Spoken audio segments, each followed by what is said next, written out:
नमस्कार. सध्या गॅसची टंचाई खूप जाणवते आहे. नवीन नवीन शोध निघतात आणि आपलं जीवन संपन्न होतं.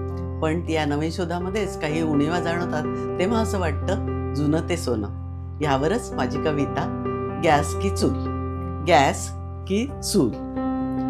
इराण अमेरिकेचं युद्ध भडकलं. इराण अमेरिकेचं युद्ध भडकलं, गॅस झाला महाग.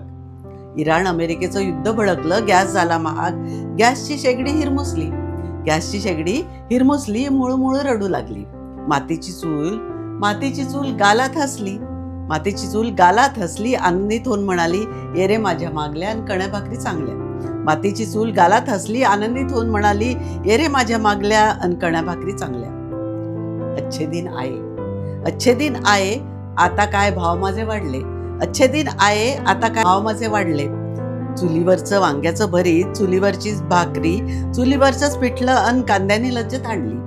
चुलीवरचंच वांग्याचं भरीत, चुलीवरचीच भाकरी, चुलीवरचंच पिठलं अन कांद्याने लज्जत आणली. उत्साहानं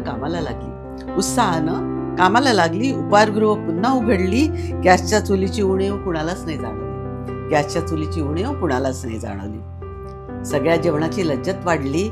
धुराचा तो सुगंध आला. हल्लीच्या भाषेतलं स्मोक फ्लेवर अधिकच आवडू लागलं सगळ्यांना. सगळ्या जेवणाची लज्जत वाढली. धुराचा तो सुगंध आला. हल्लीच्या भाषेतलं स्मोक फ्लेवर अधिकच आवडू लागलं सगळ्यांना.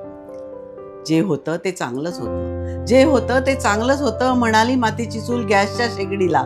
जे होतं ते चांगलंच होतं, म्हणाली मातीची चूल गॅसच्या शेगडीला. हातात हात घालून लज्जत आणू जेवणाला. आणि म्हणाली, तुलाही येतील अच्छे दिन, नको अशी हिरमुसू. धन्यवाद.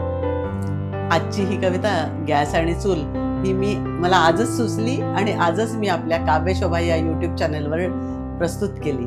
तुम्ही नक्की कळवा, कॉमेंट करा, कशी वाटली ते मला सांगा, जेणेकरून मला नवीन नवीन कविता नवीन विषयावर करायला प्रेरणा मिळेल. धन्यवाद.